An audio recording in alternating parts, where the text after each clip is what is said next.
Hey Canucks fans, awesome. Canucks have won 5 straight, but let's talk about the math that's required for the Canucks to make the playoffs. I'm Canuck Clay. I'm the founder of the GLCPC, the Good Looking Canucks Positivity Club. This is my Canucks Take, column one take. It's Clay's Canucks commentary for Wednesday, December the 15th. If you're new, here's what you should do. Hit the subscribe button now for daily Canucks insight that's positive, timely, and trustworthy. And as always, this vlog is brought to you by Perform and Transform, personal training and weight loss. Sign up now for a free 7-day trial. Use the link in my video description. And by Van City Experts Real Estate Group. Contact Jason Lim and his team for all of your real estate needs. And we'll give a special shout out to a young man named Jaden who watches these videos every day. I learned about Jaden through mutual contact in my bowling world last night. So Jaden, hope you're doing well, and thanks again for watching these videos. And speaking of bowling, I'll get to that a great update at the end of this video. But I want to talk about a few odds and ends. I want to talk about last night's game, talk about COVID, talk about playoff numbers, and then finish off with bowling. Last night's game, you guys can watch my wrap up, my post game wrap up from last night. It's tough to watch because I was indeed bowling, but I know that the Canucks went down 3-0. I know that the Canucks scored 4 goals in the final 2 periods to win the game 4-3. I know that Halak wasn't good in the first, was fine for the rest of the game. I know that Tucker Pullman got pulled after the first period. I know that Tyler Myers played almost 30 minutes. I know that Quinn Hughes got 3 assists. I know that Bo Horvat scored the first and final goals for the Canucks. So a lot of great performances. The one guy I did not mention last night, and I probably should have, is Connor Garland. After watching some highlights, after reading some things, I recognized that he was the one that dragged his team into the fight in the second period in that scrum beside the net. And then basically, Bruce Boudreau mentioned it after the game too. That was basically the turning point for the team. Garland goes on to assist on Petey's goal, that second goal. Really great work behind the net in the corners. And along with JT Miller, they've been our 2 best forwards this season. So props to the Vancouver Canucks. 5 straight wins. I'll get in the numbers in a few minutes.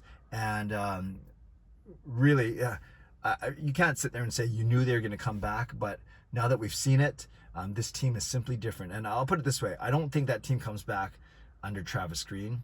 I don't say they give up or pack up their tent, but I just don't know if they have that kind of performance under Travis Green. Sad but true. One other thing I was going to talk about last night. Yeah, let's talk about the COVID situation for the Canucks. Now, it's not as bad as, say, other teams. Calgary had more players. Calgary has 27 players and staff members in COVID protocol, which is crazy. But for the Canucks, it's 4. It was, we found out during the day that it was going to be Luke Shen and Juho Lamko missing. Then right before game time, Brad Hunt did not take the warm-up. And then Tucker Pullman found out during the first period, or the Canucks found out that he also tested positive. I guess there's 2 types of tests going. There's the daily ones, or every 3-day ones, and then the rapid ones, and then some came back earlier than others. Kind of crazy that you're sitting at the arena at 6 p.m. or 6:15 p.m.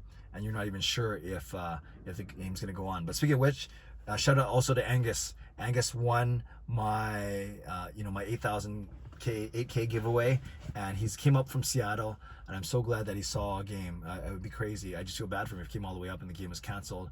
So I'm great that the game went on and that you saw an awesome win, Angus. So I hope you had a lot of fun last night. So with COVID, I'm hoping that that's it for the Canucks, but we saw what happened last year when it was 1, then 2, then 1, and they kept going until basically the entire team had it. So I hope that's not the case.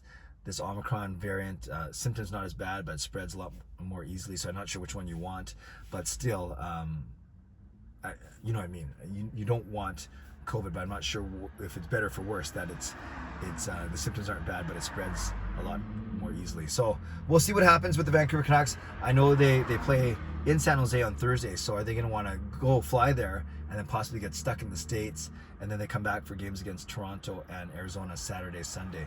So we'll see what happens over the next day or so. I don't think the Canucks are meeting the media today, so unless bad stuff happens and we start to hear it through the media, maybe we have to wait till tomorrow for more indication of whether or not they're flying down to San Jose. I want to talk about the not only the run, that the 5 straight wins, but what it means for our playoff chances. They're still very low, and you guys know I'm the eternal optimist. I'm the founder of the GLCPC, so I'm very positive, and I still recognize that the odds are very low because a lot of things have to happen. But how can you not at least believe that this team will make it very interesting and will make a run? So remember, a week and a half ago, they were 8-15-2. They had 18 points in 25 games. That was pretty bad. They were 7 games under 500. Well, now they're only 2 games under 500 because they won 5 games. So now they are 13, 15, and 2. 13, 15, and 2, that's good for 28 points in 30 games. And we know we're going to use the benchmark of you need 94 points to get in the playoffs, and they play 82 games. So remember, they have 28 and 30. They got to get to 94 and 82. So the basis behind this math I'm going to give you, it's not crazily complicated, but you've got to understand this. A 500 hockey team in in the NHL means you get a point every game. So picture 82 overtime losses or 82 shootout losses. You get a point for those. If you get a point in all 82 games, that's 500. 82 points in 82 games. So you need to be over 500 to make the playoffs. And you do that by winning more games than you lose, obviously. And then I'm going to say you need to be 12 games over 500 because you need 94 points in 82 games. So if you follow that first, we need to be 12 games over 500 at the end of the season. The Canucks are right now 2 games under 500. So that means from now until the end of the season, they have to be 14 games over 500. Well, that sounds crazy. That's winning 2 out of every 3 games.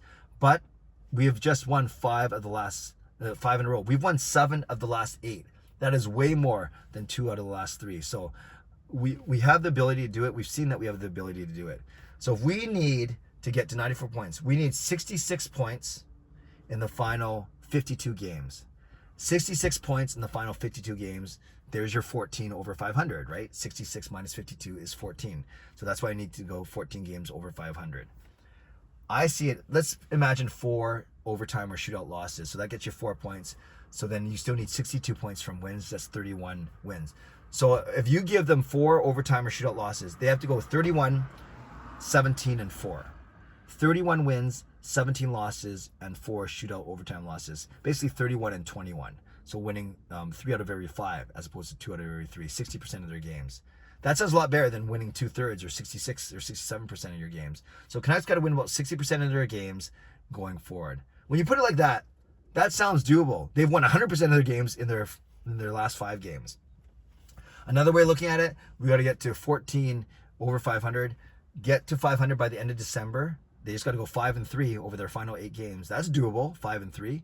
And then you have to go basically, that gets you to 12. Then you got to go 3 games over 500 for January, February, March, and April. When you put it like that, that's a little tougher. So that means months of like 9-6 or 8-5, right? And then there's a shortened February because of the Olympics if they go. So you need to have months of 9-6 or 8-5.